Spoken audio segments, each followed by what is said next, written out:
Olá amigos, olá amigas do Colégio Santo Inácio. Vamos hoje discutir o módulo 4, frente A, de filosofia. Iremos tratar do helenismo, o ideal cosmopolita e a difusão da cultura grega pelo mundo. Dentro dessa sequência vamos ver a filosofia do cinismo, vamos ver o estoicismo, o epicurismo e o ceticismo. São as filosofias que marcaram esse período na história da Grécia. Só lembrando, já comentamos sobre isso na aula passada, quando falamos de Aristóteles, nós comentamos sobre o que significa helenismo. Helenismo é um sincretismo cultural da cultura grega, da cultura macedônia, da cultura egípcia, da cultura persa e da cultura hebraica. Quando nós falamos sincretismo cultural, nós estamos falando do surgimento de um novo tipo de cultura, uma nova maneira de ver o mundo. Não é mais a cultura grega, não é mais a cultura hebraica, egípcia, persa, é uma nova cultura. E nessa cultura apareceram manifestações filosóficas importantes e que há em comum a todas elas a preocupação com a ética, o respeito ao outro, a busca da felicidade e como chegar a essa felicidade. Porque a maneira como um filósofo vê a realidade é diferente da maneira como o outro vê essa realidade. Então, essa fase do helenismo vai corresponder à propagação da cultura grega no mundo oriental, conquistado por Alexandre Magno da Macedônia. Alexandre teve como seu preceptor Aristóteles. Já disse a vocês que Aristóteles nasceu na cidade de Stagira, na Macedônia. Ele era um filósofo da cultura grega. Ele foi discípulo de Platão, que foi discípulo de Sócrates, mas ele nasceu em Stagira. Por isso, quando se fala do filósofo estagirita, nós estamos falando de Aristóteles. E ele exerceu grande influência intelectual sobre Alexandre, filho de Filipe II da Macedônia. E quando falamos, eu procuro sempre lembrar o significado das palavras, e isso caracteriza a filosofia de Sócrates. O que significa tal coisa? O que é a virtude? O que é a felicidade? O que é a coragem? Me defina o que significa isso. Porque muitas vezes você fala numa coisa e que tem um outro significado. Então, quando se fala, por exemplo, do cinismo, no senso comum, as pessoas dizem que uma pessoa cínica é uma pessoa enganadora, mistificadora, que ludibria as pessoas. Mas não é isso que a palavra cinismo significa em termos filosóficos. Cinismo é uma concepção filosófica que teve em Diógenes o seu principal representante. E se diz que Diógenes costumava pegar uma lanterna e durante o dia, portanto, à luz do sol, ele com a lanterna acesa estava à procura de um homem verdadeiro, de um homem natural, de um homem autêntico. E o que seria para ele esse homem autêntico, o homem verdadeiro? Aquele que seguisse a sua própria natureza, que não se preocupasse com as convenções sociais, com os valores estabelecidos pela sociedade. Ele deveria agir em conformidade com a sua própria natureza. E, evidentemente, se você critica, se você questiona os valores instituídos, isso vai representar uma oposição ao pensamento cínico, o pensamento de Diógenes. E o cinismo se caracteriza exatamente isso, a preocupação com uma autenticidade, agir em conformidade com a sua própria natureza. Se diz que Alexandre, sabendo da filosofia de Diógenes, teria se aproximado dele, ele sentado no chão, e ele ficou diante de Diógenes e perguntou o que ele, Alexandre, o grande, o imperador, poderia fazer em favor de Diógenes. Ele saia da minha frente porque você está se criando um obstáculo para a luz do sol. Ou seja, ele não queria nada. Então ele dizia, Diógenes, que os bens materiais, o poder, a riqueza, até a filosofia, a física, a matemática, tudo que fosse teoria, nada disso poderia representar a felicidade humana. Não contribuiria em nada para a felicidade humana. A felicidade seria um estado de espírito em que você agisse de acordo com a natureza e não se importasse com nada que fosse supérfluo, que fosse desnecessário. Então existem pessoas que se preocupam com o poder, se preocupam com riquezas, se preocupam com, enfim, com o supérfluo. E para Diógenes isso era inteiramente desnecessário. Você teria que agir em conformidade com o que a natureza, a sua natureza estabelecesse. Você está com sono, não tem cama para dormir, ele dormia no chão. Se não tem onde morar, não tem uma casa para morar, ele morava dentro de uma barrica do que encontrasse. Ou seja, até as suas necessidades fisiológicas, ele não se preocupava, ele estava com necessidades fisiológicas, fazia em qualquer lugar, sem se preocupar com as convenções. Evidentemente, quando as pessoas viam esse tipo de atitude que rompia com os valores instituídos, as pessoas reclamavam do comportamento dos filósofos cínicos, que eram chamados de cães de Atenas, porque agiam como cães, de acordo com a natureza, faziam o que a natureza assim determinasse. Então, depois da filosofia do cinismo, que tem em Diógenes o seu principal representante, vamos falar do estoicismo, que tem como principal destaque a figura de Zenão de Cício. A filosofia estoica, ela tem uma característica de aceitar como se fosse a ordem natural das coisas. É um tanto fatalista, é um tanto determinista. Você não pode mudar o que é imutável. Então você tem que se conformar com as adversidades da vida. E dessa maneira você poderia ser feliz, não querendo romper com uma situação que você não teria condições de alterar. Ora, se você fala em determinismo, você fala em fatalismo, não existe liberdade. Porque se você tem um destino traçado, no momento que você nasce até o momento que você vai morrer, tudo na sua vida já está determinado. Por essa razão, a palavra determinismo. Ora, em termos lógicos, então não há liberdade. E se não há liberdade, você não pode mudar. Você tem que aceitar com passividade. Então, a filosofia estoica, ela representa exatamente isso, a resignação diante da adversidade. E como é que um indivíduo poderia ser feliz? Segundo Zenão, praticando a ataraxia. Ataraxia significa imperturbabilidade. Você ter o domínio de suas emoções. Você não querer alterar o que você não pode alterar. Aceite, se conforme. Então, uma pessoa resignada é uma pessoa conformada e que vê de forma determinada a sua própria vida, o seu próprio futuro, a sua própria maneira de viver, agir assim em conformidade com a própria natureza. Voltamos ao pensamento comum.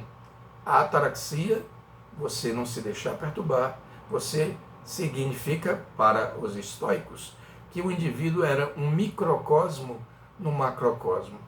Era a parcela diminuta de um universo maior e esse universo era a própria natureza. Então ele faz a metáfora da árvore, comparando com a filosofia. O que é uma árvore? Ela tem a raiz, tem o tronco, tem os galhos, tem a copa, onde estão os frutos. E para ele a filosofia seria assim, seria a física, que corresponderia às raízes, a lógica, que corresponderia ao tronco, e o que é mais importante que se espera de uma árvore são seus frutos. Para eles, os estoicos, os frutos da árvore, do saber, do conhecimento, era a ética.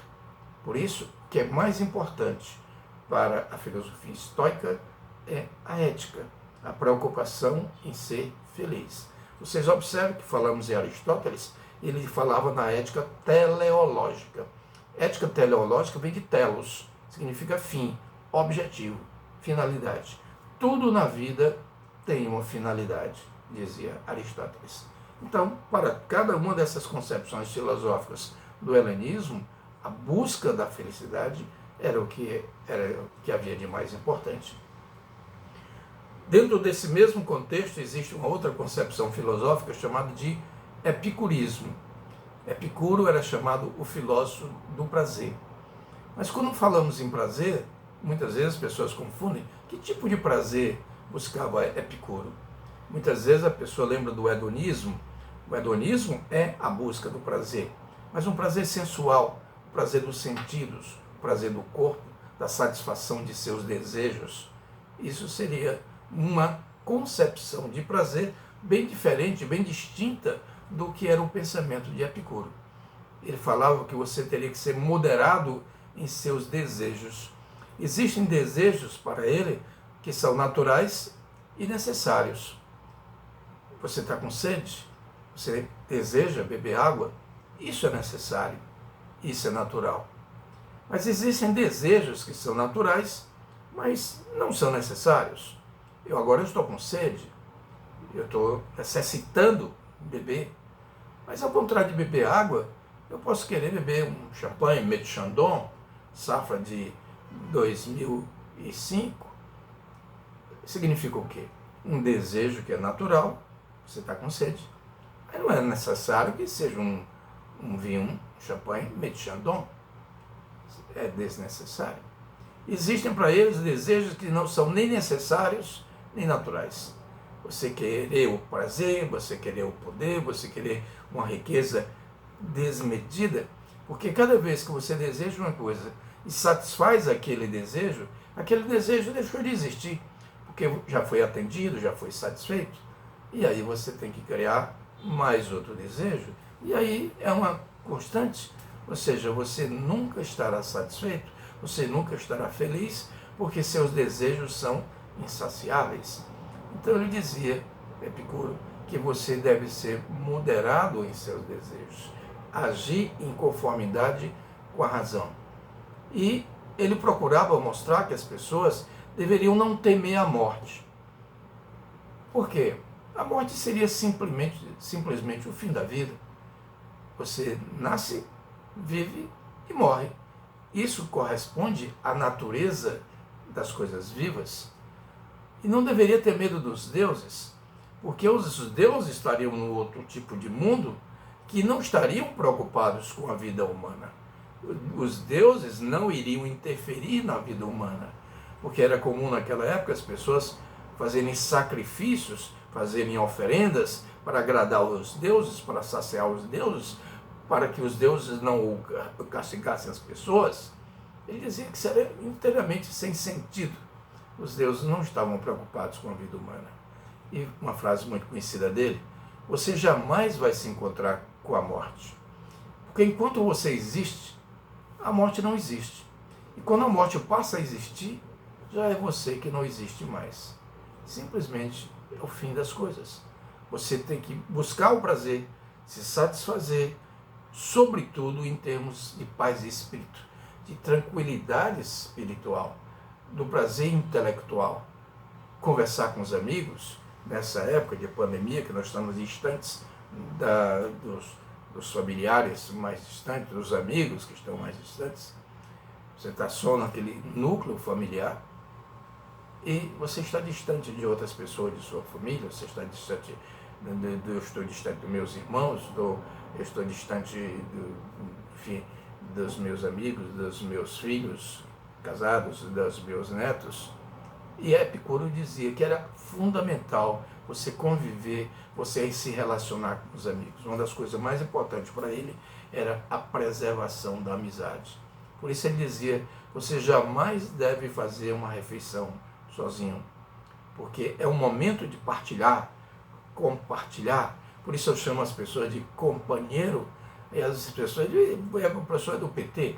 Eu nunca fui do PT, não tenho pretensão de ser, não tenho inveja de quem é. E tenho respeito por alguns amigos que são, isso para mim não é importante. Mas a palavra companheiro vem de compane, partilhar o pão. Com pão, compartilhe os seus momentos de felicidade com outras pessoas que você respeita, que vocês valorizam, e dessa maneira, você compartilhando os seus momentos de alegria e também os momentos de dor, de sofrimento, você ter alguém para compartilhar, alguém que você possa abraçar. Epicuro era, portanto, o filósofo do prazer, mas de um prazer moderado, de um prazer que você não poderia fazer dele o sentido maior, no sentido de um prazer hedonista. Por isso é o que se chama eudaimonia, é o prazer intelectual, o prazer da paz de espírito. O que é que há de comum nessas concepções filosóficas? Mais uma vez, a prática de ataraxia, não se deixar perturbar. Ou seja, agir em conformidade com a sua própria natureza.